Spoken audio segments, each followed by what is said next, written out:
deuxième partie bi Papis Diaw prolongation première partie bi nañ bàyyi ba après alors deuxième partie bi ñi ngi waxtaanee TER bi train express régional ñi mu laal dafa bëri bu dee ñii mu nga xam ni ci yoon bi la ay impacté am na ci te it raayu Sénégal bëri na jafe-jafe ba am ñoo xam ni xalaatoon nañ ne lañ def ci TER bi buñ ko séddale woon kër nekk fii di yëngu ci raay bi dina régler seen problème yëpp ñeneen tamit gis ci ni xëy na ni may wax ñi ngi koy liggéey délai yi ñuy joxe ñi ngi ci yegg di ko puusaat ñu am nag mbégte ànd ceeg directeur général APIX Mountaga Sy ñu lay nuyu. merci jërëjëf maa ngi lay fay. alors Matar Ndiaye tamit di yëngu ci wàllu chemin de fer bi sa qualité ci wàllu kii dafa bëri ba man dama ko teel a wax. c'est une chance merci Papis. alors syndicaliste la ci wàllu woowu moom it dinañu ci wax. seen gis-gis ci chemin de fer bi niñ ko tëggee politique bi nga xam ni moom la état bi di dawal jamono ji monsieur Sy bu ñuy tàmbali lan la ñu laaj TER bi app bi ñu waxoon ak li ñu signé woon yegg nañ ci su ma juumul 14 juin la woon 14 juin jot na mbir yi sotteegul kañ lay sotti ak coow lu bëri loo xam ni ci ñaata koppar lañ ci def nit ñi bëggoon ko xam. très bien jërëjëf. maa ngi am mbégte. toog fi tey di wax ci wàllu TER. projet bu am solo. ci wàllu développement boo xam ne ngëneel la. bu président Macky Sall jégleel waa Sénégal. balaa ñuy wax délai walla wax njëgu projet bi. fokk aussi ñu xool lan la projet bi di indi Sénégal. c'est un projet de train électrique maa ngi souvent su may wax di naan saxaar boo xam ne du génnee saxaar c'est la première fois ñu am ambition boobu en Afrique subsaharienne mais aussi projet la boo xam ne dafay transformer li ñuy naan la mobilité urbaine dans la région de Dakar. dafay traverser ñetti département bu Dakar département bu Pikine ak département bu Rufisque. et enfin pour seconde phase bi mooy ñaareelu pàcc bi. département de Thiès parce que soo jógee Diamniadio wala dem AIBD. da ngay traverser aussi département wala région bu Thiès.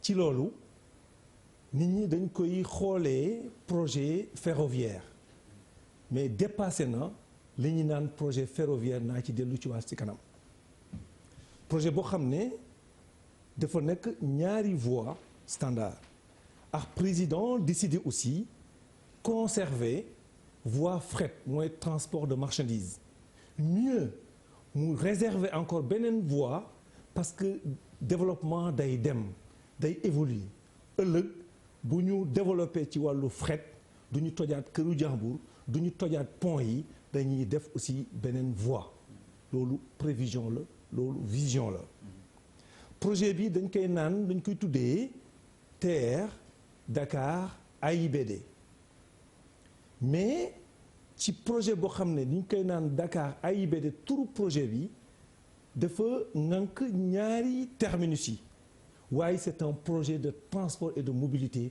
urbaine parce que dafa am 14 gares ëllëg di nga jóge Pikine dem Dakar en 7 minutes wala nga jóge Dakar dem Pikine en 7 minutes projet la boo xam dafa am aussi ay pont bu ci nekk maa ngi koy xayma ci pont wu de l'émergence il y a le pont de Bargny ubbi nañ ko depuis.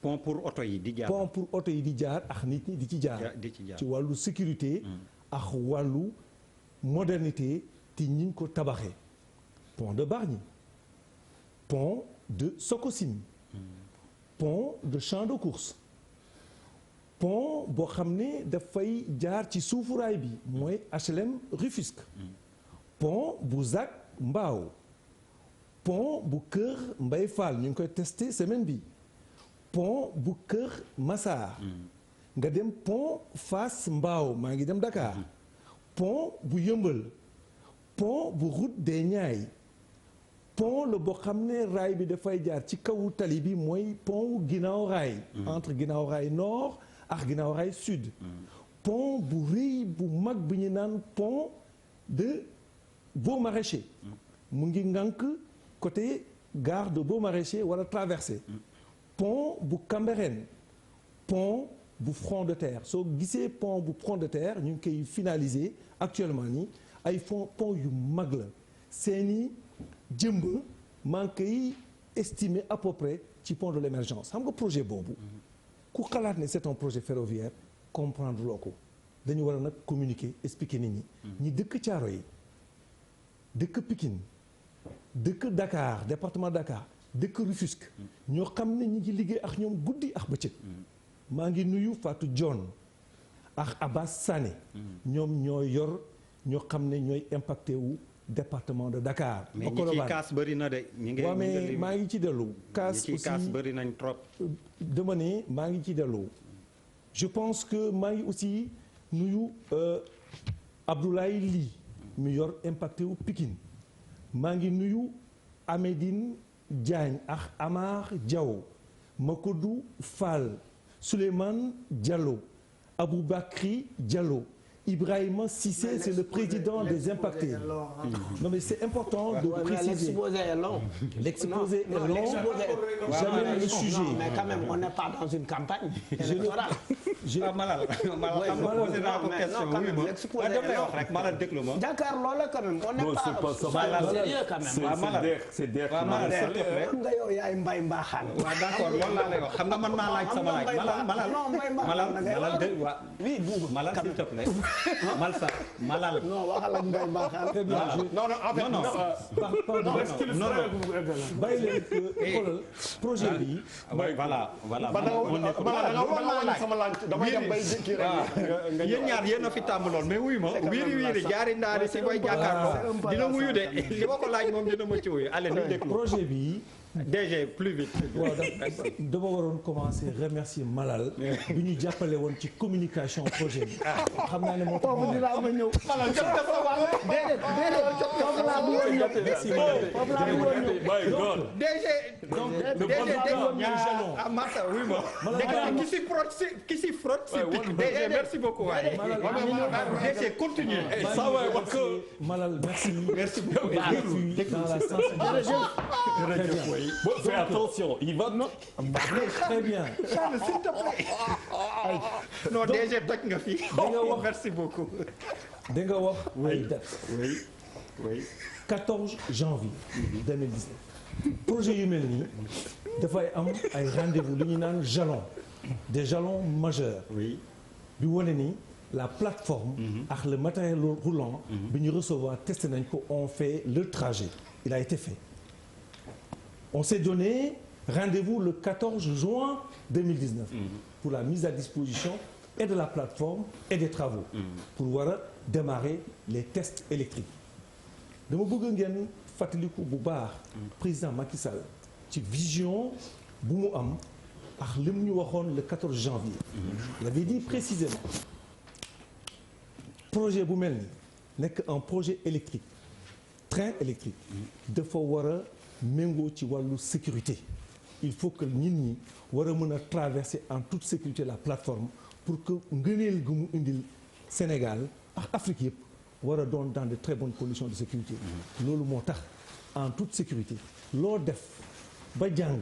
pare sa diplôme wala pare sa année scolaire. parce que vous parlez de l'école tout à l'heure. Oui. il faut nga def examen. l'examen c'est le test électrique. c'est ça les conditions qui permettront d'aller à la mise en service commercial. alors DG nga baal ma ñaata lañ def ci projet bi parce que dégg nañ fi valse des chiffres dama bëgg a xam ñaata la. c'est très important pour la suite. le projet à date.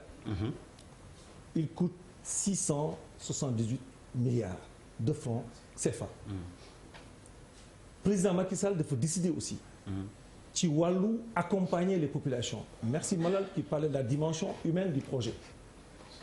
bëggul kenn ko xam ne dañ ko impacté mu bañ a rentrer dans ses droits d'une part mais aussi président daf ko bëgg a recaser jox ko ngëneel goo xam ne moom la war a am ci projet bi. On a indemnisé les gens de manière équitable, juste, mais aussi le président a imaginé un recasement de proximité des populations. Président dafa def lu gën li ñu musaan a def ci wàllu projet en matière d'indemnisation. Voilà ce que je peux dire pour le moment. Oui. Pour répondre à ta première question. Wow. Et j'attends aussi les autres questions. Exactement dañuy def tour de table rapidement li tax may jox syndicaliste bi en premier. C'est que Matar yéen bu ngeen déggee somme bi ñu ci def. yow ni ma la wax intersyndical nga bokk bëri na ñoo xam ni vraiment da nga leen lëkkale. ak problème yi ñuy dégg ci raay bi xalaatu leen ni koppar yi ñu def fii yëpp bu ñu leen ci compaloon seen ay problème réglé par exemple Dakar Bamako ferroviaire. semaine bi lire naa dans la presse Mambay Tunkara ma koy nuyu au passage. dafa xaw a sori Dakar 10 milliards la ñuy laaj yéen ngeen dégg milliards yi yëpp problème ñooñu réglé wul lan lay def ci yéen.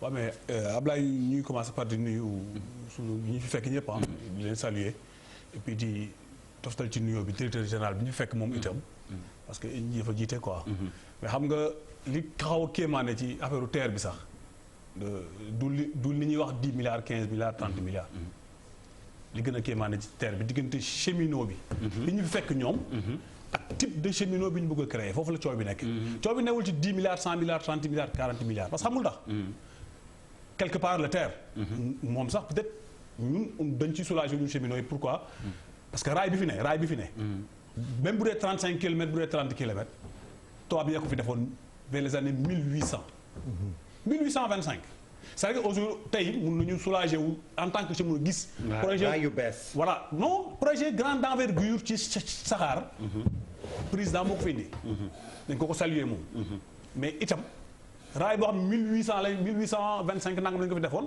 tubaab yaa ko fi defoon ñoo ko déjjiti waat tey nasaara ñoo ko fi defoon ñoo ko fi déjjiti muy benn waaye itam ñun fi ñu amee problème ak ñoom mooy DBF ci boppam kese avant muy nekk DBF Transrail la woon waaw mais Transrail il faut ñu comprendre ne ñaari pays ñoo ko seex muy Mali ak Sénégal et là aussi nous remercions le président d'une part parce que moom mu ngi téye ay cheminots au Sénégal mais au Mali cheminots yooyu ña ngay sonn mais suñuy collègues lañ mais dañ koy méttiwul ba ci kanamu yàlla parce que warul woon mën a nekk ay africains la ñu ñëpp ay ñun ñoo bokk continent bi parce que Dakar Niger la bu leen fàtte ne ligne bi ñu dëjati ñoom Dakar Niger la tuddoon ligne internationale la ba léegi daf koy rester parce que Bamako lañ ko limité mais Bamako ak Dakar ñoo bokk compagnie bi mais ñoom foofu duñ ci dugg ñoom parce que du loolu la ñu jël mais ñoom ñu laal waa PTB la ñoom dañu agressé PTB nan la ñu agressé mooy PTB ñoom bi ñu fi ñëwee ñoom parce que petit PTB c'est le petit train de banlieue avant c'était le petit train bleu mais là le petit train de banlieue parce que chemin de fer ñaari forme de trafic moo fi am muy voyageur ak marchandise donc dire fret tout cela c'est des termes yu ñuy indi nii rek pour ngeen mu ci jàpp mais jàppale ne ñaar moo am amul ñett da ngay def voyageur way laa nga def ferroviaire actuellement dañ nekk ci ëpp mondial boo xamante ni nii c'est vrai terre bi c'est très bien je ne dis pas que c'est bien c'est très bien parce que bu paree lañ koy xam parce que dañu jóge ci dimension bu suufee ñu relever ñu ba ci beneen dimension bu ñuy xaw a relever quelque part waaye foofu du wax bi wax bi mooy au-delà de impacté yi au-delà de ñeneen ñoom li ñuy def mooy PTB daf fi nekk ñu jël ay engagement d'ailleurs le président de la République wax na ko 1er mai ñoom ñi jox na leen instruction que 1er mai que contrat ak yi ñu defoon pour parce que PTB dans ces premières avant ñu ñëw ñoom ils étaient à 60 millions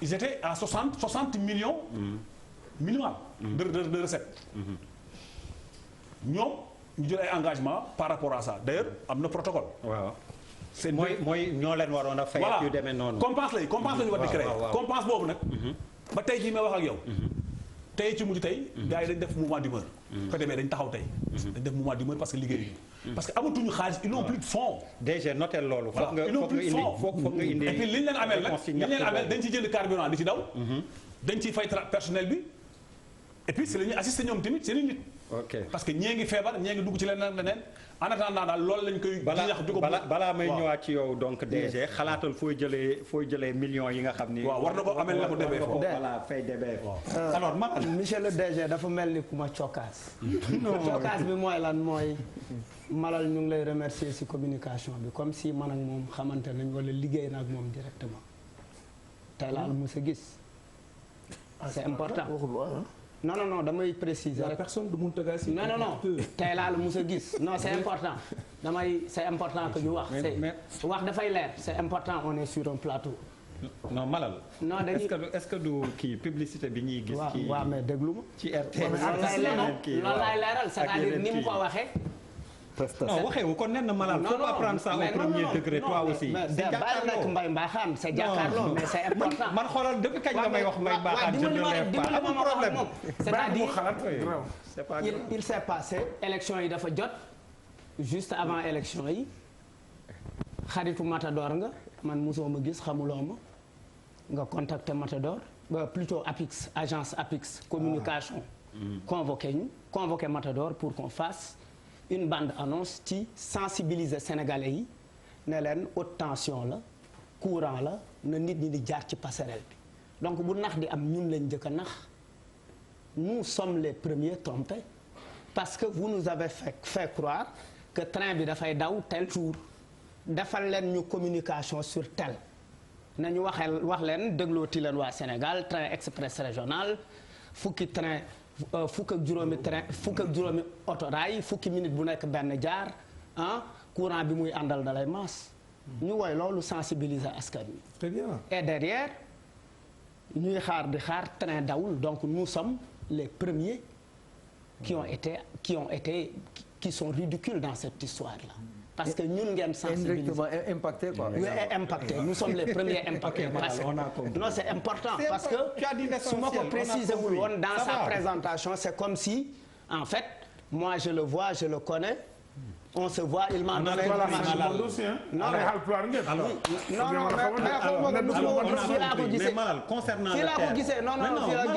mais c'est pour dire que puisque tu as la parole Malal puisque tu as la parole s'il te plaît sur le terre qu'est-ce que tu en penses li ma ci xalaat mooy s'il te plaît man dañ ma nax biñ ma nax mooy dañ ma publicité loo ci autorail bu dul daw autorail bu dawagul c'est-à-dire wax ma ni gaawal waxal ñu c'est vraiment urgent et puis nekk ci urgence bi ba pare ñu nekk ci internet bi prix génne ko Fou Malade soutient l'État soutient effectivement le train express régional au lieu de dire que je sensibilise sur les dangers yi nga xamante ne moom moo nekk ci train comment en fait les politiques nous utilisent c'est ce qui me fait mal dans cette histoire-là alors que j'ai fait une publicité sur le paludisme sur tel ñu pare loolu derrière ils ont dit qu'ils nous ont payé des millions derrière ils nous ont payé 500 000 chacun donc c'est important non damay c'est important de le préciser. Je suis désolé je te relance parce que sur le truc mais toi tu reviens sur le truc perso. Bouba s'il te plaît tu as la parole Malal non Malal je suis désolé oui mais attends tu reviens sur le truc perso quoi non on ne savait pas que ça allait prendre cette tournure c'est pas perso Malal artiste nga sénégalais nga mais je pense que war nga yee sénégalais d'accord naa ni ci Mbaye Dieng waxee s'il te plaît Malal tu n'as plus la parole Pierre s'il te plaît Pierre non waaw mais li ma voilà Bouba Ndour tu as la parole en fait lu ma bëggoon wax mooy je pense que bon TER bi quand même rëy na rëy boo xam ne ci xelu Sénégalais yi peut-être comme temps bi guddul ñu jéem leen peut-être laaj ki fi toog vraiment li nga xam ne moom moo ñu gën a soxal je pense que aujourd'hui question bi ñuy njëkk a posé moom mooy du yéen a jël initiative bu def débat bi pour communiquer dañ leen invité. oui te loo xam ne dafay jar ñaata la wax 600 milliards et plus. et je suis sûr que dina bu dee la AIBD demee woon lay demee dana doy waar mais li nit ñi bëgg a xam moom mooy que mënuñu am projet bu toll noonu ak li muy indi ubbeegul commencé gul nit ñi amatuñ ci benn visibilité. bi président Macky Sall di def campagne électorale di tëj campagne électorale bi dafa dugg ci TER bi mu daw ak ay personnalité ñu defar ko ba mu baax def mise en scène yëpp vraiment très bien organisé macha allah tey on est au mois de septembre dëkk bi bëri na pënd bëri na suuf bëri na poussière bëri na lépp amuñu information si TER bi est-ce que am ngeen xaalis bu ko eggali. xaalis bi ko nar a eggali noté hein. xaalis bi ko nar a eggali est-ce que dafay dépasser de loin 600 milliards ak kañ la ñu mën a ngeen mën a wax nit ñi concrètement TER bi kañ lay commencer parce que li régime bi di ndamoo moom mooy d'ailleurs moom ngeen def seen slogan mooy fast track mooy ko joxe rendez-vous ci benn date respecté ko aujourd'hui loolu yëpp gisuñu ko et je pense que question boobu man de pour man moom la Sénégalais yi di gën a xaar fu ñu jëm ak TER bi qu'est-ce qui se passe man loolu laa am pour alors Pape Djibril bon man pour la deuxième salve. Malal considéré wu ma ko comme ku tiré. non Malal en fait question de fond la posé parce que mënuñu ko indi parce que personnalité la nga defloo ko benn affaire ne ko y a un caractère urgent gëm naa ne sport dina amaat bés bu affaire bi commencé daw. oui donc pourquoi on n'avait pas attendu pourquoi bi ñu jubee ci élection yi ñu xabtal leen noonu lan moo nekkoon ci ginnaaw donc il a raison de s'alarmer je comprends sa colère c'est une révolte légitime dafa jàpp ne dañ ko def loo publicité mensongère loolu la jàpp moo tax mu mer donc mais li ma bëgg a poser question man mooy TER bi man dafa am ay préoccupations yu bari yu ma ci am bu njëkk bi mooy lan moo tax ci négociation bi amuñu comme ni nga xamante noonu la ko Afrique du Sud defee ak Alstom benn structure Juvela nga xamante ni aujourd'hui avec presque 2000 milliards ñu installé usine bi transfert de technologie transfert de compétences ba nga xamante ni Sénégal waroon na am ambition tey bés bu ñu paree ci lii moom dina mën a jaay Mali wala mu defalal Burkina wala mu mën a étendre ses tentacules en Afrique lan moo tax ñu lajj ndax lajj la ci wàllu négociation ci côté boobu ci transfert de technologie ak compétence ndax aujourd'hui le coût 600 milliards la wax mais officiellement c'est-à-dire que est-ce que aujourd'hui supputation yi am wala spéculation yi am ndax loolu ñàkk droit à l'information la Bouba Ndour wax na ko problème bi mooy droit à l'information ci li ñu war a yëg ñu yëg ko même boo joxee sénégalais yi benn date ne date boobu TER bi dina dawul mais ñëwal nga taxawaat ci seen kanam wax leen lu tax dawul ak ñàkk daw boobu ban incidence lay am je pense que loolu aussi c'est manquer de respect aux Sénégalais léegi lan moo tax avec 1000 milliards tey ñu ne ñaata train la ñu wax ñaata saxaar 15 alors que ñële presque à 2000 milliards 500 trains la ñuy prétendre en Afrique du Sud avec la même structure ndax da ngeen a lajj ci wàllu négociation wala déet beneen bi mooy exploitation bi en tant que tel tey ji société bi nga xamante ni moom mooy exploité en France muy Kelios su ma juumul ndax actionnaire la wala déet su fekkee actionnaire la ñaata part la ci am man loolu mooy suma laaj su fekkee du actionnaire kañ lay génn ci li nga xamante ni moom exploitation bi Sénégal jël ko définitivement parce que li tax may laaj boobu mooy gis nañ li ñu dal ci Eiffage avec l'autoroute à péage est-ce que même cause yi waaw Birima waaw man personnellement damay féliciter l'idée TER bi Sénégal dafa toll foo xam ni dafa war a développer dafa war a avancer TER bi projet la boo xam ni moi je félicite le président de la République c'est osé et c'est extraordinaire il faut pas aussi réew ki mun ko sur la base di est-ce que boo defoon fii 10 milliards war nga ma tabax école no réew ensemble la dañu war a am TER dañu war a am aéroport dañu war a am kii dañu war a c'est pas parce que def nga TER bi nga ni non boo jëloon 10 milliards def ko ci train bi na dem Bamako non boobu loolu si projet la dañu war a réaliser TER bi réaliser projet boobu réaliser beneen projet je pense que c'est noonu la ñuy yore réew mun boo xoolee ni def naa fi 600 milliards rek 600 mën naa ci def ay hôpitaux wala nangam mais réew développé Sénégal ñun dañu war a encourager projet TER bi à mon avis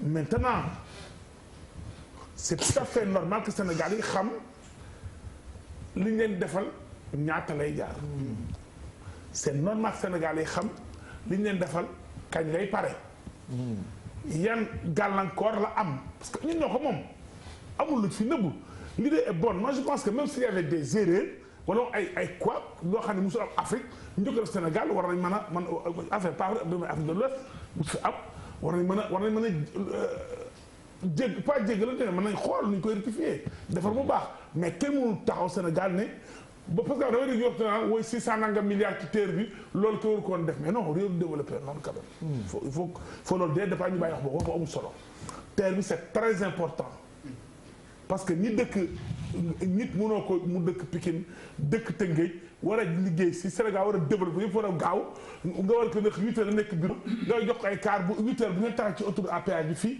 di ñëw kii bi day mais ni muy bloqué c'est extraordinaire imagine nga si dans 7 ans dans 10 ans pétrole am fi ni ñu commencé am moyen nan la ñuy déplacer mënul nekk dañ dem ba kenn du liggéey si. yow de fu mu ne exposé bi rek ngay def comme li déjà. non on a compris bi. pose les questions te nga bàyyi exposé bi comme amoo question boo posé mu def exposé ba pare nga bëgg def raison. non question may posé man li ma bu dee yow yaa ngi porté projet man jàkkaarloo laa toog. kenn du ma jàngal li nga wax nag. ah non parce que bu fekkee yaa porté projet bi nga wax ko. dégg nga wax la. ah mais déedéet yow li nga bëgg wax nga ko ba mu eggal. bàyyi mu wax li ma bëgg. non da nga posé sa question ba pare di wut ay. posé wu ma benn question. bàyyi man au contraire je réponds aux gens yi taxaw naan terre bi am man dama ñu taxaw jàkkaarloo pour dire que terre bi nécessité la. dafa war a am. et on doit féliciter cette idée. sa droit et féliciter le président de la République d'avoir mis en place un projet si. yow exposé rek nga def li nga wax rek nga. dama ne waaw mais li yow wax na ko comme félicité nga président ok amul problème. su ma wóoroon ni su ma ci gisee man lu ma jàpp ne. mais li mu wax rek nga fi répété. kon jeex na amul problème comme baax na kañ. maa la ñaan ah léegi wéy non on n'a pas de problème. non non Birima. mais bokkuñu lu ñu wax ñoom non non benn la li nga mujjee wax man du ma technicien Birima la même chose. Birima Birima merci d'avoir remercié le président. non non ba ma coupé noonu. non c'est trop facile. non non on a fait un bon travail. mais Papis allez Papis voilà ban interpellation nga am pour le DG. non Birima c'est des opposants. C'est des opposants. C'est les mécontents. C'est pire encore. Alors mais il faudrait pas que terre bi obéisse à une réalité de prestige que de besoin. Okay. Ça ce serait extrêmement grave quand même. qu'on les waaw ñu def ko pour ngistal prestige mooy ngis. oui ni nga wax noonu la. voilà ni nga ko traduire. dafa am daan nga def xibaar yi ci wolof daan naa la seetaan. waaw mën wax wolof tukulóor laa naa ko nag.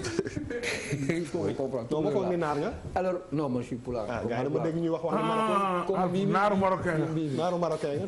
comme mbii alors dafa am benn man fenn laay waxee je suis totalement d'accord que ñu am terre parce que man je suis dama adhéré ci développement. man foofu laa bokk ni ñu gën a développé man loolu laa bëgg que nos enfants bu ñëwee ñun li ñu pënd bi ñu maq doy na sëkk ñoom ils vont être dans d'autres situations moi je suis pour terre bi c'est dans la modernité mais dafa am benn préoccupation bu ma am boo xamante ni ma conscience ne me permet pas d'être en face du DG aussi impliqué dans ce projet et de ne pas poser ce problème. mooy intelligence projet bi par rapport ak incidence yi muy créer ci population yi wër terre bi. dama am ay xarit qui m'ont interpellé une fois de bons Sénégalais ah ñoo xam ne dañuy xëy seen oto bëgg liggéey fay impôt nekk ay de bons citoyens. mais ils ont tous les problèmes du monde. dafa mel ni bi ñuy créer projet bi pour circulation nit ñi mobilité nit ñi. les gens n'ont pas tenu compte de ça. dañu tëj ay portes yu bëri yoo xamante ni dafa créer ñaari incidence benn bi ay retard ñett ay embouteillage ak insécurité tëj yenn yoon yoo xamante ni agresseurs yi dañ fay nekk parfois di attaquer les gens di leen agresser di jël seen xaalis. ak seen i ay di leen gaañ. donc c'est pas trop tard qu'est-ce qu'il faut faire dans l'urgence au-delà de l'attente de la finition de ce projet. Sénégalais yiy dund loolu. waaw nan lañ leen di saafara def ko urgence ou on a des ingénieurs am nañu ay génie civil ñu ngi fi je sais pas ñu xool comment régler ce problème parce que ils en souffrent déjà ils en souffrent énormément énormément et je suis leur porte-parole aujourd'hui. Merci Papis. N'étant pas impacté mais je porte. non Papis a parfaitement raison on a eu beaucoup d'impact yoo xam ni on a reçu des demandes mais là ni nga wax c'est l'occasion de transmettre tout ça au DG parce que ñoom ñëpp mënuñu ñëw ci plateau bi ma leen di nuyu au passage Charles, à toi. waaw man di remercier DG quand même d'être venu. Oui. Parce que keroog si on avait DG de Méfer Sow. Je pense que ñëw toog fii di waxtaan ak sénégalais yi lu am solo la. bu ñu amee yenn responsabilités yi.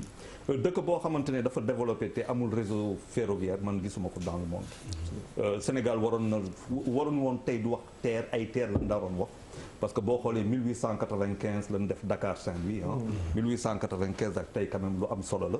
train bleu ay sénégalais ñoo ko defar ñoo ko pensé ñoom ñoo ko di defar ak Thierno maa ngi koy ñëw Thierno Niang suñu mag bu baax bi. ñoom ñoo ko defar. ñu am loo xamante ne chaque fois moo ma ko waxoon. mooy bu ñu amee durant guerre mondiale ba France di rawalee or ga. Dakar Niger. ligne Dakar Niger. dañu indi affaire bi fii or bi ñu indi ko 1500 xaw ma ñaata loon encore.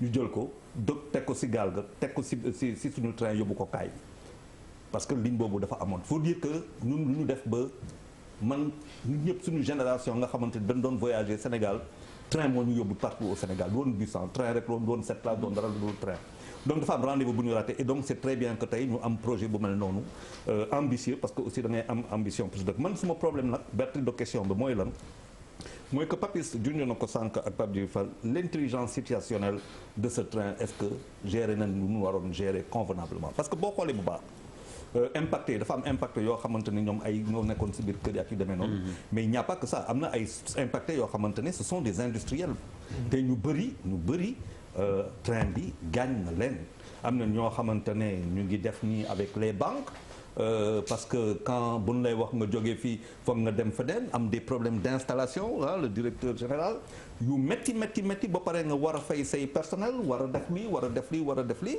te yow société boo xamante ne yaa ngi dund la donc nga am d'abord déplacement localisation relocalisé ba pare am ay charges ba pare état joxu la loo xamante ne moom la amel dafay metti si ñoom et je pense que de ce point de vue industriel lu bëri ñu nekk dans l'agroalimentaire dans l'imprimerie la presse et ainsi de suite directeur du c'est de quoi je parle je pense que de ce point de vue il y a un problème te lu ko firnde mooy que il y a pas longtemps direction prévision dafa am lu mu wax si loo xamante ne Sénégal moom la généré en termes de recettes de janvier à juin bi ñu passé mu ne 1200 milliards bu ñu defee moyenne ga 1200 milliards boo ko multiplier par 12 6 mois nga multiplier par 12 mois donc di nga def 2400 milliards nga xool si ay recettes yoo xamante ne moom la ñu généré fii boo xoolee loolu par rapport à notre budget de 4000 milliards nga gis gap bi c'est important te tubaab bi ñu wala l'emprunt national ak emprunt international mooy ñëw combler un gap de 1600 milliards c'est quand même beaucoup moom est-ce que dinañ ko dab ou pas alors man ma question mooy est-ce que le TER bu ñu koy def ci situation boobu est-ce que amul impact foo xamante ne laal nañu suñu économie ak fu metti ba nga xamante ne mënatuñu jur ay recettes ñu doon am parce que fu muy jaar ak yoonu port te port ku wax port c'est moo yor suñu économie moo yor suñu pays yëpp fa la fa jaar est-ce que gaañu ko beneen affaire boo xamante ne dama kaa laaj mooy que dégg naa si gestion manuelle technique bi SNCF c'est ça que ñoom dinañu ñëw probablement jël affaire boobu toolu tam bu ñëwee est-ce que dañuy ñëw former ñoo xamante ne ñu ngi fii pour ñu liggéey si wala dañ fiy ñëw installé wu alors à ce moment-là on aura vu ak ñeneen tubaab bi lu ñu fi nekkee est-ce que loolu mooy am. donc je vous remercie d'être. on va faire par ordre alors bu njëkk bi je pense que Bouba nee na concrètement quand c'est ce que tout le monde. quand ak retard bi. oui bien sûr différent lay def ci li mu nar a coûter. oui li ñu wax. DG 1000 milliards. merci jaa ngeen jëf je pense que li ma jàngat ci seeni intervention projet bu am solo la vision la nga xam ne ngëneel la ci Sénégal donc ñu ngi ci remercier comme on l'a dit son excellence le président Macky Sall dëkk day am leader day am vision yooyu nag vision boobu ñu teg ko ci ay loxo ñoo xam ne ñoo am xarañteef wala nekk ay techniciens war ko dérouler projet yi dafay am dimension technique am dimension humaine ci ñaari côté yëpp je pense que APIX mi conduire projet bi conduire na fii autoroute à péage dérouler ko ni ngeen ko gisee dañuy xotti banlieue bi xotti dëkk ba war a génn dem ba Diamniadio je pense que ça aussi il faut qu'on le retienne 14 janvier 2019 jalon laa wax jalon la mooy rendez-vous c'est ce qu'on appelle des jalons techniques majeurs dans des projets comme ça. Ça s'est passé comme ça en France, ça s'est passé comme ça en Afrique du Sud, ça s'est passé comme ça au Maroc. Je reviendrai sur la question. Jalon boobu mooy valider une étape importante ci jalon boobu le train dafa fonctionner ci ñaari mode électrique de Diamniadio jusqu'à la sortie de la forêt de Mbao. Le train était en mode électrique 25 000 volts la ñu sànni ci train bi muy daw. À partir de la forêt de Mbao jusqu'à Dakar le train a basculé automatiquement en mode diesel moo taxoon parce que dañuy injecter courant ci raay bi war a daw ñu def une campagne de communication ñëpp xam ne parce que danger c'est pas parce que on a annoncé une fonctionnalité boo xam ne amul dafa amoon train bi dafa daw en mode électrique de Diamniadio jusqu'au PK 17 moo taxoon ñu def campagne de communication bi le contenu de la campagne de communication Sénégal déglootu leen TER courant bi dafa fort 15 trains chaque 10 minutes nga am train c'est le projet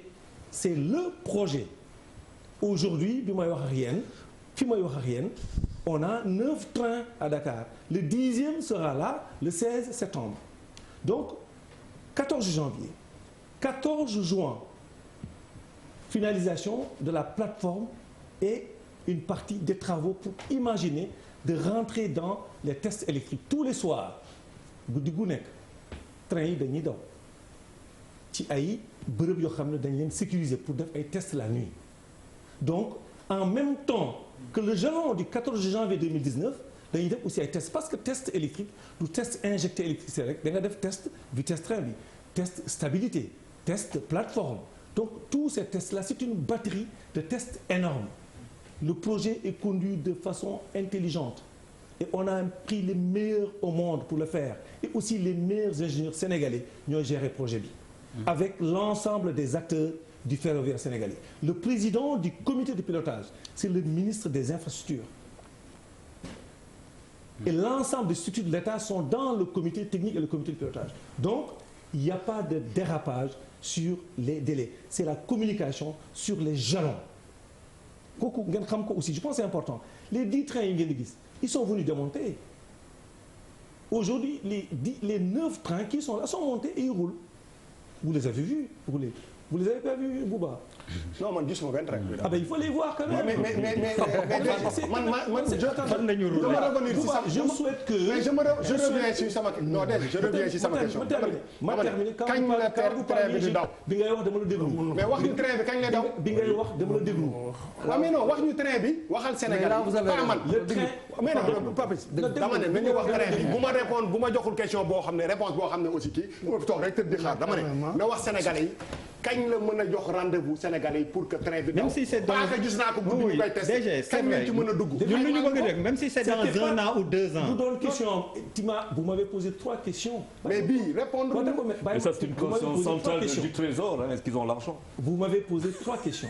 est-ce que da nga ne lu tax le 14 janvier da nga ne président Macky Sall bu mu paree campagne électorale c'était pas pendant le 14 janvier 2019. on n'était pas encore bu mu paree de. non non loolu nga wax léegi on peut. non c'est pas la peine. question bi nu mu simple. elle est très simple le train sera en service commercial à la fin de l'année on avait dit le 30 novembre 2019. assujetti on est en train de faire les tests électriques il faut que le test de certification électrique soit finalisé. Aujourd'hui l'agenda que nous avons aujourd'hui nous permet valablement de penser à aller à la mise en service que le train va rouler en ce moment voilà ce qu'on a à l'agenda et on suit l'agenda je l'avais dit en wolof déjà waxoon naa ko déjà ko ci wolof oui ñëwoon na ci plateau télé en juin xam nga da nga ne on communique pas j'ai fait la communication sur les plateaux de télé au mois de juin pour expliquer fu ñu toll tey ci travaux yi ak projection boo xam ne on devrait faire rouler les trains en novembre 2019 donc à la fin de l'année. waaw mais jërëjëf man loo répondre léegi nag. non je termine. non c'est important. Absolument non vous savez les plannings on les pose on fait des hypothèses ci lu ñu xam en fonction de nos plans jusqu'à présent délais yu ñu engagés nous les avons respectés. Il faut quand même découvrir ngeen xam projet sénégalais ngeen dem aussi gis chantier yi. ngeen dem fu autoroute Ila Touba ngeen dem le chantier du président ngeen dem. alors vous allez au nord du pays vous allez au sud du pays. oui pour le coût. retard bi le retard est-ce que day am impact sur le coût. non. du am surcoût. Regardez, il faut expliquer. Il y a plusieurs questions. On ne va pas buter sur une question. Vous savez, non, là on progresse. On était sur la date. Maintenant c'est combien? Non, non, Charles, la date. Non, Charles, on s'écoute s'il vous plaît. C'est une émission importante, un sujet important qui porte sur le projet le plus important de l'histoire du Sénégal indépendant. C'est important. Je suis d'accord. C'est beaucoup. Donc, si vous dites, est-ce qu'il n'y a pas de retard? Avant les consacrer, impact sur le retard, il n'y a pas de retard. Il y a des jalons. Ay jalons la ñu teg jalon bu nekk avec ses livrables. C'est-à-dire rendez-vous boo jox nga jëw xool rendez-vous bi xool les livrables et tu avances. Parce que c'est important dans des projets comme ça d'avoir des jalons et ça se fait partout au monde de cette façon. Jalon bu mujjee bi novembre la. Je vous l'ai dit et je l'avais dit d'ailleurs dit en juin. Mais justement DG man ci li ma jàppoon. Est-ce que du woon 14 juin le contrat beeg ñi waroon defar train bi jeex officiellement. Vous savez, il y a deux choses. Dans des projets humains da ngay am des jalons.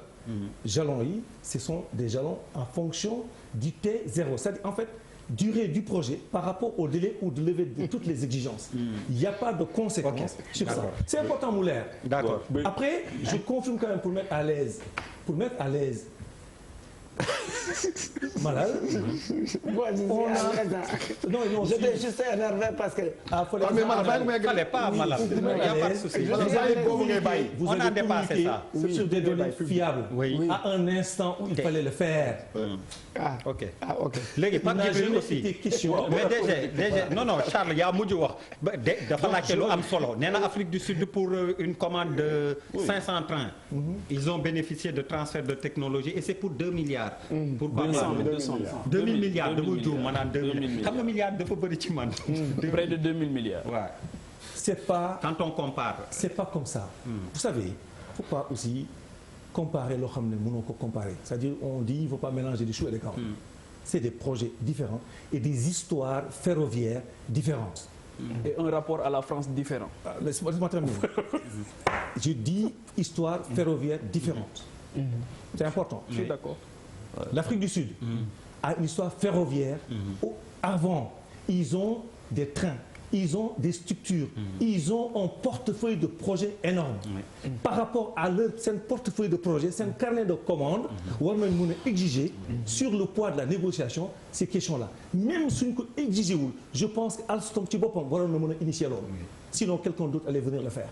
Ça c'est important, il faut le comprendre. Parce que dans un plateau de télé, on compare des choses qui ne sont pas comparables, c'est pas juste. Nañu joxe, je vous respecte parfaitement. Je suis très souvent vos interventions et je les maa ngi lay seetaan di la déglu très souvent ci plateau télé.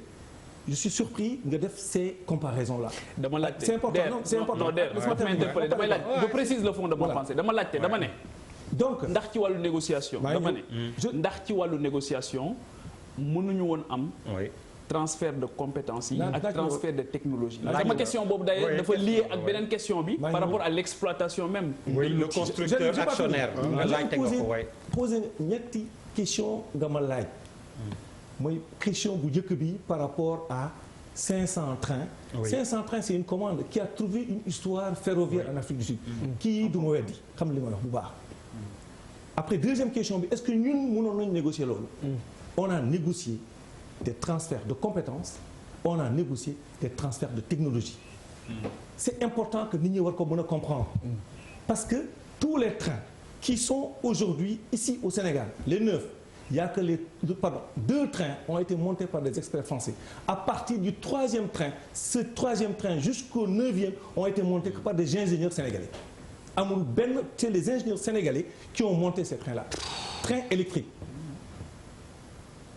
C'est important. C'est important. ils ont fait la présentation de l'équipe qui a monté le train le jour où le président avait visité en juin d'ailleurs. C'est des ingénieurs sénégalais. Vous pouvez passer, on peut vous les faire rencontrer ngeen ñëw xool. non Matar ngi nii chaud. Matar mu ngi nii. c'est que non. au fait moom mi wax sax. parce que man je suis conducteur de train. waaw man justement man xaw ma woon. non man damay dawal saxaar samedi laa wàcc saxaar. waaye dawal je suis conducteur jusqu'à présent je suis conducteur de train. je suis sur la ligne Dakar parce que ñun ñaar Dakar Mboro. ok donc ñoom seen 35 kilomètres yi ñuy wax. ñun dañ fi jaar ñu sommes côte à côte ak ñoom. ok. impact yëpp kii di wax. ñun daf ñu dal parce que ñun actuellement ñoom te c'est vrai que APIX dafa bloqué ñun on fonctionne ba 5 heures temps xam nga 6 heures temps la ñuy daw. ok actuellement note bu bees bi ñu génne ñoom 19 heures. ba 2 heures du matin kenn du daw. mais ça c'est logique quand même. non déggoo ma dama ne la man maa njëkk a wax ne projet bi moom maa ko njëkk a wax ne ko ñun cheminots yooyu ñoo ci njëkk a. bénéficié wu ci parce que ñun. déggoo ma la 1800 bu fi raay bi nekk 1800 ba ñu dijjitu quoi. mais kooku ñun nous devons nous en féliciter. mais malheureusement il faut le dire y a des intellectuels ay tubaab yu ñuul yu fi ne. non ñu sonal quoi. loolu mooy coow bi du leneen. non attends non je m'excuse non bi ma je m'excuse. non ba ma terminer en quoi xam nga bu ñu leen wax terre électrique tout ça day diabolique ci ñenn ñi. mais c'est pas diabolique. c'est comme yow mi jógee mode mécanique jëm mode électrique aujourd'hui yéen ñëpp ay 8 ngeen dawal ak 4x4. xam ngeen automatique amiin non dama expliqué voilà xam nga automatique ak boîte mécanique bokkul. automatique moom mooy commander directement les vitesses. absolument boîte mécanique yow indépendamment yaay commandé. loolu mooy wax bi c'est vrai que dama bëgg mu yóbbu ko fu ngand ba nga xam ne quand les gens parlent de terre man impact bi ma am man gis nga ñoom lenn laa moo tax terre bi ñun cheminots yi ñu am problème ak ñoom. am ñu problème ci réalisation bi de. fi ñu amee problème ak ñoom mooy dañ ñu nawloowul. ñàkk nawloo bi ñu naw ñàkk naw te ñun. lu fi mënti ne ba nit non dama ne ñun cheminots yi la ancien cheminots yi fi nekk lu fi mënti am na y a des cheminots yu ñu jël ñoom. mais naka lañ leen jëlee ak nañ leen indi ñu confronté ñu ak ñun xam nga ñun li ñu bëgg. ñun bind nañ 4 demandes au ministre Youm pour la rencontre mënuñu ko gis. ministre bi ñu fi indi ki remplacé le ministre de Tivaouane. waaw mënuñu ko gis. mais ñun nous sommes des Sénégalais. yow yaa ngi ni directeur. ñun ay Sénégalais dama ne projet bi ñun ñoo ko moom ñu cheminots yi. ñun ngeen relever ñun dañu relever quoi. mais gis nga dara jabaluñu si de. ñun dara jaaxaluñu si. formation rek. non jarul formation je veux dire. jarul formation. non le secrétaire général du PDB. je le cite ma wax la expliquer lu gën a gaaw le secrétaire général du PDB. Momar Sall. il a conduit le terre bu gën a gaaw ci ñoom. il a conduit de Lille à Marseille. plus de 400 kilomètres. terre bi dara jaaxal xam nga lu ñu si jaaxal rek lenn la. mooy ni ñu bëggee indi. compétence Europe compétence nangam alors que Sénégal mooy li ki wax rek alors que gis nga li mu wax fii moom li mu wax il faut le vérifier chemin de fer tey li ñuy wax ñoom rek mënoon nañu accompagner DBF gii xam nga nit bu defee lu baax da nga def lu baax Sénégal ñoo ko moom que ce soit le président de la République ou moom mii ku ci def lu baax ñun dañ ko defal mais nag dafay fekk yow mi fi nekk ñu naw la pour boole la ci tey gis nga seen 300 000 xaw ma ñaata milliards yooyu ñu wax DBF n'a pas besoin de ça DBF il lui faut max parce que actuellement li directeur général bi am mooy 10 milliards pour Sénégal 10 milliards pour le Mali heureusement pour le Sénégal président mu ngi soutenir waa DBF mu leen di fay mais fay ko aussi demul noonu parce que bu ñu leen compalee mois bi beneen mois bi bala ñu leen la laalal toog 2 mois dugg ci banque yi laal la ñu yor DBF loolu la ñu dund mais dama la xam ne DBF bu dul loolu sax mu ngi toog c'est un cadre waxal benn affaire c'est un cadre dama bëgg mu leer ci Sénégalais yi c'est un cadre travailleurs yu PTB moom ñoom dañoo amoon ay contrat ak ñoom ne leeral loolu laa bëgg mu leeral ñu ko tey jii amatuñu dërëm ba pare ñu di leen dig yoon woo xamante ni nii utal nañ ko bàyyi ak ndeytu judoogul di leen gëmloo foofu ñu bëgg ñu gëmloo. alors bàyyil mu tontu la ci PTB bi. très rapidement parce que 5 minutes moo ñu dese. non pour ñu organiser affaire bi. oui il faut que ma pare ci question transfert de compétences. parce que aussi xam nga. actionnaire yi kii doon voilà c'est important parce que donc Matar c'est bon je te promets de le relancer su ci tontu. d'accord ngeen ni projet bu am solo la. projet boo xam ne dina changer xar kanamu Sénégal en tout cas Dakar d'accord nañ ci loolu. projet boo xam ne dafa impacter 13 379 personnes. du tuuti c'est la dimension humaine. ñooñu monter train bi ils sont 11 sénégalais. Les 6 sont formés à Sénégal, Japon et à l'ESP. C'est des jeunes Sénégalais formés ici. Le directeur du projet pour Alstom, il s'appelle Ousmane Ndiaye. C'est un jeune Sénégalais qui a fait une expérience significative ci wàllu train aux États-Unis et un peu partout dans le monde. Un autre ingénieur sénégalais s'appelle Mam Fall mi ngi liggéey ak ñun APIX. Il travaillait en France, il travaillait chez Alstom. Il a décidé de rentrer au Sénégal. Il est à l'APIX depuis 3 ans. ñooñu ñoo monté train bi. Transfert de compétences dañ ko consacré. Après maintenant, aller jusqu'à sur une commande de 15 trains, demander de monter une usine pour Alstom. Après, il n'y a pas de train électrique dans la sous-région. Je pense que dafa teel. dañoo waxante dëgg dafa teel. Si on en a au Maroc. Non, dans la sous-région, je parle de Maroc dañuy voyager di dem Maroc. non waxuma sous-région laa la wax. bu ñu nee sous-région dafa teel. T'as raison déjà. Voilà. Donc loolu c'est important. Maintenant, projet bi État du Sénégal moo ko defar moo ko financé. État du Sénégal moo financé son projet. Donc on n'est pas dans une concession privée bokkul ak autoroute à péage. État financé na son projet. État on va vers ce qu'on appelle la délégation de service public. day ut ku am xam-xam am compétence am expérience nga ñëw nga exploiter. kan la. c'est la CTR, c'est la société d'exploitation du TR. mu exploiter ko ci contrôle ndigalu wala kilifteefu société de patrimoine la SENTER mu xam ne Abdou Ndéné Sall mooy directeur général bi. Sénégal dafa am ay mode de gouvernance respectable faut aussi ñu xam loolu vision bi yéen ñëpp ñoo ne ko apprécier. ba pare ñu dérouler projet bi dans des conditions acceptables. C'est difficile pour les populations parce que aussi munoo am omelette te tojoo ay nen. C'est important. Dafa compliqué. On a déplacé des populations. On les a indemnisées. Je reviendrai sur la question de Charles. Mais très vite. Voilà le sujet. Mais le sujet est important. Oui, le sujet est important. Vous avez passé. Mais vous avez mais non, dafa tëb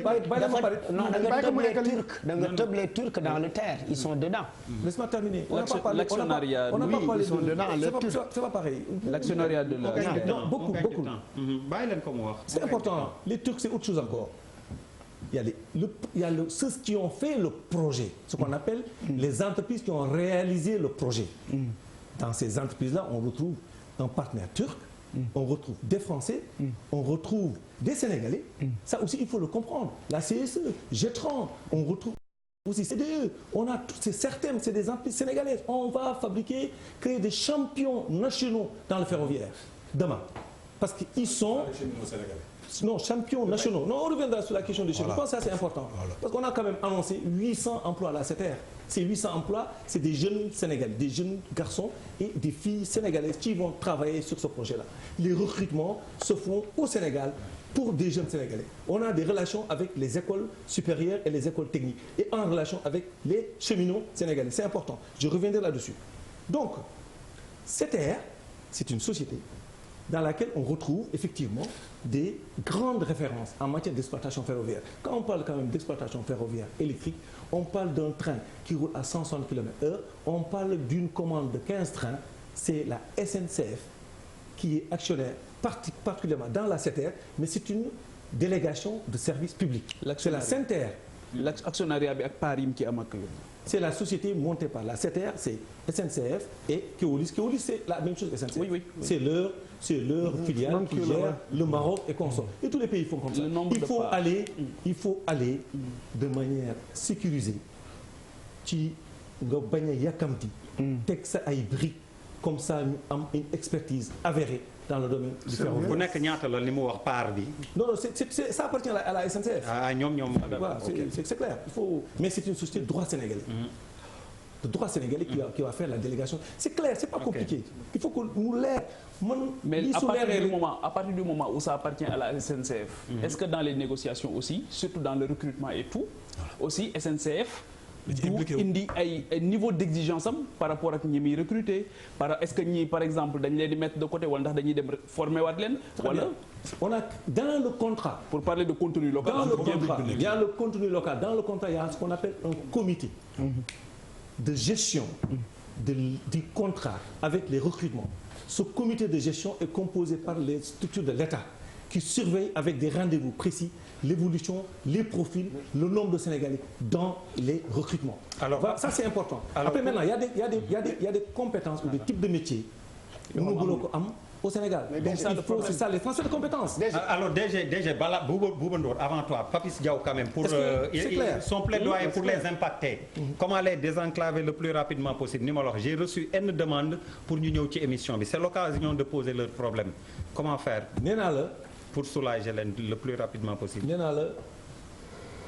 Il y a 13 378 impactés. Oui. 4 000 à peu près ci département de Dakar. 1400 départements de Rufisque, 7900 à peu près départements de Pikine, où il y a une très forte densité de population. Des barèmes ont été faits et les commissions de conciliation se sont passées. Les gens ont été indemnisés à hauteur de 98% aujourd'hui. C'est important que nous clarifions loolu. Tey su ma ko bëggee expliquer mu leer mun naa ni sax. Parce que impacté dañ koy indemniser nga accompagner ko pour sa réinstallation le projet le prévoit et noonu la ñuy def soo gisee tey tout à l'heure may expliquer di remercier je remercie ici les gens qui nous critiquent tous les soirs ñi ma doon tudd léegi ñi ñuy critiquer tous les jours mais c'est comme ça. mais DG allez Bouba très rapidement et puis on termine. xam nga Dakar. le cas yow fa la ñuy daanele Matar yow DG non xam nga Dakar ndaw na quand même li ñu constaté mooy que le rythme bi nga xam ne liggéey ñi ngi koy liggéey TER bi que dafa wàññeeku. J'ai du mal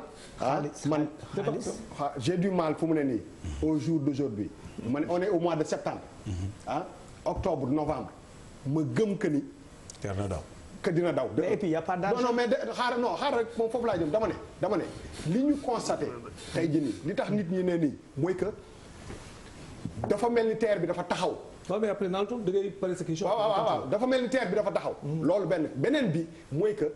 xam nga da ngeen fi waxoon ay non pas yow pas yéen sax mais en tout cas dañ fi waxoon ni AIBD tant de milliards lay coûter bu yokkee 10% ñu ne baax na c'est pas grave su yokkee 20% est-ce que on risque bu affaire bi pare qu'on se retrouve ak benn enveloppe de. ça serait Birima ba du yow de waxuma Birima du yow lay poser question bi. du yow dama ne est-ce que am na possibilité que ñu retrouver wu avec benn enveloppe bu. 800 000 Birima.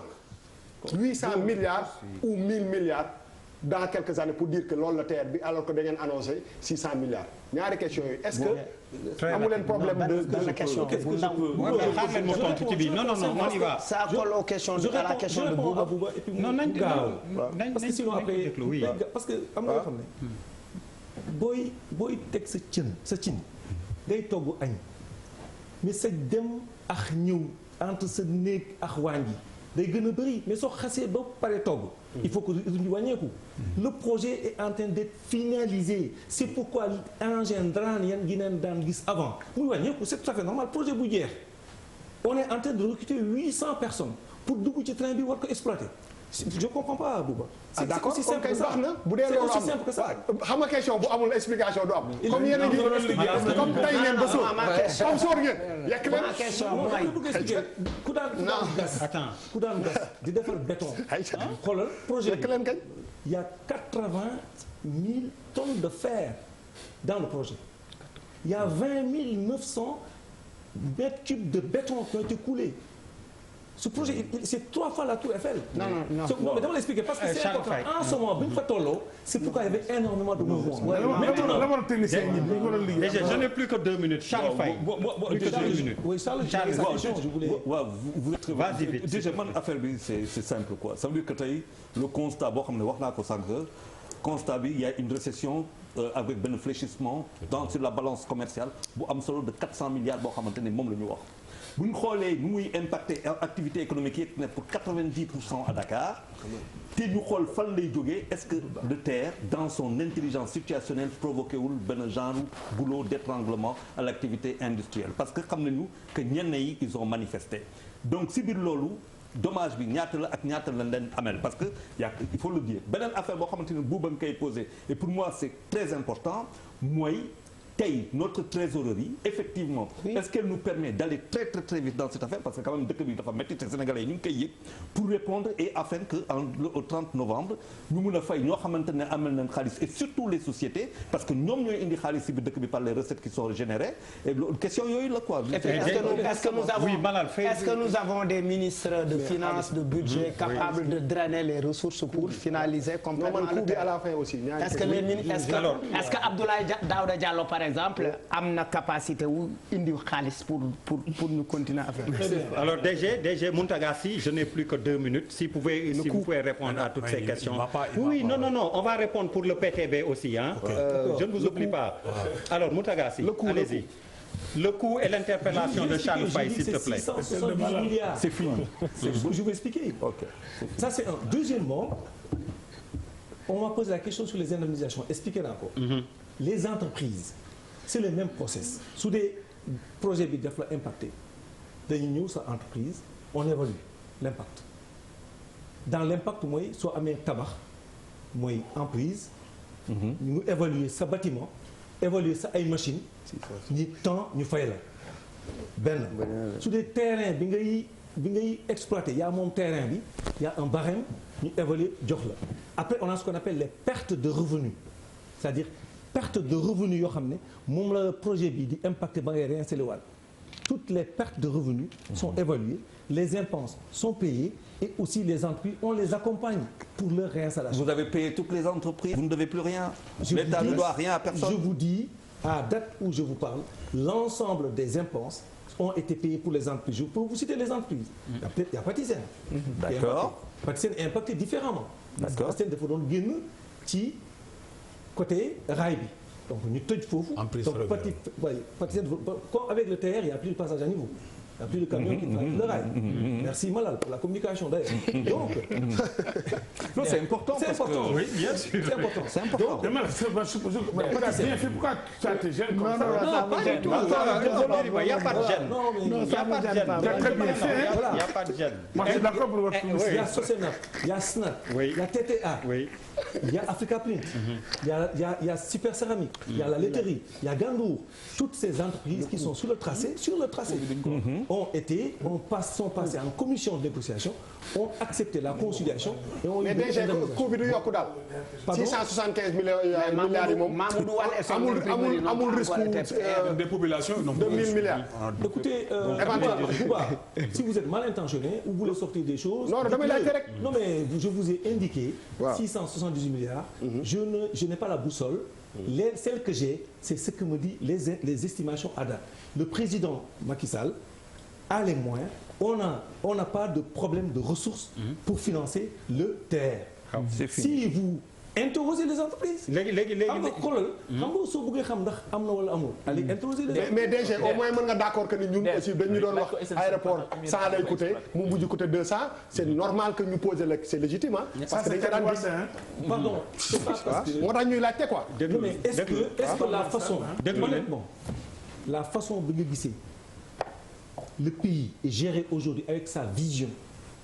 Avec la mise en œuvre des projets. waaye déjà yaa ngi politique. non da ngay politique. il faut. non day politique. loolu sama appréciation la nag.